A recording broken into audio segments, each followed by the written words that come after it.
రద్దు చేసేసింది. ఈ పరిశ్రమను మూతపెట్టింది. దీని ఫలితంగా ఒక 10,000 మంది కార్మికుల కుటుంబాలంతా కూడా రోడ్డు పాలైనాయి. వాళ్ళ కుటుంబాలంతా కూడా దెబ్బతినిపోయినాయి. వాళ్ళకి రావాల్సినటువంటి వేతనాలు ఆగిపోయినాయి. వాళ్ళ పిల్లల చదువులు దెబ్బతిన్నటువంటి పరిస్థితి ఏర్పడింది. దాని మీదనే ఆధారపడి బతుకుతున్నటువంటి ఆ కార్మికుల జీవితాలంతా కూడా ఛిద్రం చేసింది బీజేపీ. అట్లాగే ఇక్కడ ఉండేటటువంటి ఈ సంస్థ అంతా కూడా వేల కోట్ల రూపాయల విలువ చేసేటటువంటిది. అది ఈ వేల కోట్ల రూపాయల విలువ చేసేటటువంటి ఆస్తినంతా కూడా ఆదాని లాంటి ఒక కార్పొరేట్ సంస్థకు కేవలం 40-43 వేల కోట్లకే తుక్కు కింద అది పనికిరానిదగా ఒక చెత్త ఎంత కూడా పాడేసేటటువంటి వాటిని అమ్మేసినట్టుగా అమ్మేయడానికి వేలం వేస్తుంది కేంద్ర ప్రభుత్వం, బీజేపీ ప్రభుత్వం, మోడీ ప్రభుత్వం. అంటే వేల కోట్ల రూపాయల విలువ చేసేటటువంటి ఆస్తిని కేవలం 43 కోట్ల రూపాయలకి అమ్మేయడానికి పూనుకున్నది. ఆ రకంగా ఆ సంపదనంతా కూడా ప్రజల సంపదని, ప్రభుత్వ సంపదని కార్పొరేట్ సంస్థలకు దారదత్తం చేసే కార్యక్రమాన్ని పూనుకుంటుంది. ఇక్కడ పరిశ్రమైనా నడవలేనటువంటి పరిస్థితి ఉందా అంటే ఒక 100 సంవత్సరాలకు సరిపోయేటటువంటి ముడి సరుకు ఉంది, సున్నపు రాయి ఉంది. అక్కడ ఒక 100 సంవత్సరాలు పరిశ్రమ జరుగుతుంది, సిమెంట్ ఫ్యాక్టరీ. దానికి ఏమి డోకా లేదు.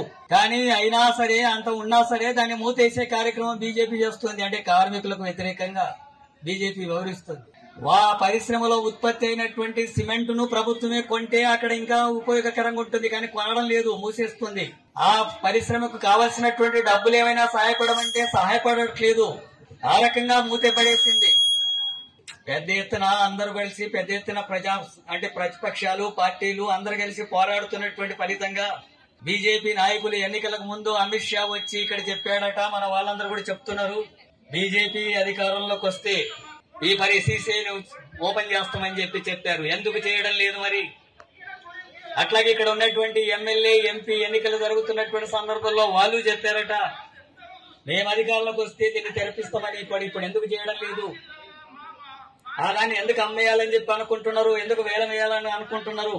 ఇదంతా కూడా కార్పొరేట్ సంస్థలకంతా కూడా ప్రభుత్వ రంగ సంస్థలంతా ప్రైవేట్ పరం చేసి కోట్ల రూపాయలంతా కూడా ఈ దేశ సంపదను, ప్రజల సంపదనంతా కూడా కొద్ది మంది చేతుల్లోకే దారదత్తం చేయడానికే బీజేపీ ప్రభుత్వం పూనుకున్నటువంటిది ఉంది.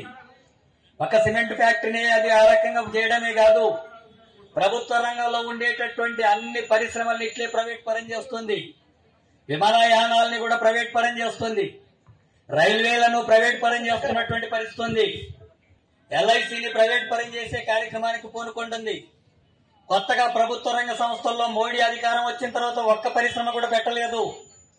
అంటే ప్రభుత్వ రంగ పరిశ్రమలు ఉంటే ఆ పరిశ్రమల్లో పనులు నడిస్తే కార్మికులు బతకడమే కాకుండా వచ్చినటువంటి ఆదాయం అది ప్రజలకు వస్తుంది, ప్రజలకు ఉపయోగకరంగా ఉంటది. ఆ దేశ సంపద ఉపయోగకరంగా ప్రజల ప్రయోజనాల కోసం ఉపయోగపడుతుంది.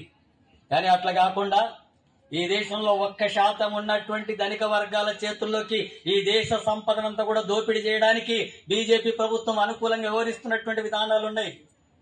1% ఉన్నటువంటి ధనవంతుల చేతుల్లో ఈ దేశంలో ఉన్న సంపద 40% సంపద ఇప్పుడు ఈ ఆదాని, అంబానీ లాంటి వాళ్ళ చేతుల్లో ఉన్నాయి. ఇప్పుడు దోచుకుంటున్నారు దేశాన్నంతా కూడా. దోచుకోవడానికి అనుమతిస్తుంది ఈ మోడీ ప్రభుత్వం, బీజేపీ ప్రభుత్వం. ఒక 100 రూపాయల సంపద ఉంటే 100 రూపాయలు ఒకటితోనే ఉంటుంది. ఆదాని లాంటి వాటితోన ఒక 40 రూపాయలు ఉంటే మనలాంటి వాళ్ళందరం కలిసి 50 రూపాయల్లో 3 రూపాయల్లో బతకమంటుంది మనల్ని. ఆదాని లాంటి వాడికి ఒక 100 రూపాయలు ఉంటే 40 రూపాయలు వాడికి ఇస్తుంది. 50 మంది మనం పేదోళ్ళం ఉంటే మనకు 3 రూపాయలు ఇచ్చి 3 రూపాయల్లోనే బతకమంటుంది. ఎవడబ్బ జాగీర్ అని చెప్పి దేశ సంపదనంతా కూడా మీరు దారదత్తం చేస్తుంటే ప్రజలు చూస్తూ ఉన్నారా? ఈ దేశ సంపద కదా, ఈ దేశాన్ని అభివృద్ధి చేస్తామంటే కదా ఈ దేశంలో ఉన్న కార్మికుల్ని గాని, రైతుల్ని గాని, కూలీలను గాని అభివృద్ధి చేస్తాం. పేద ధనిక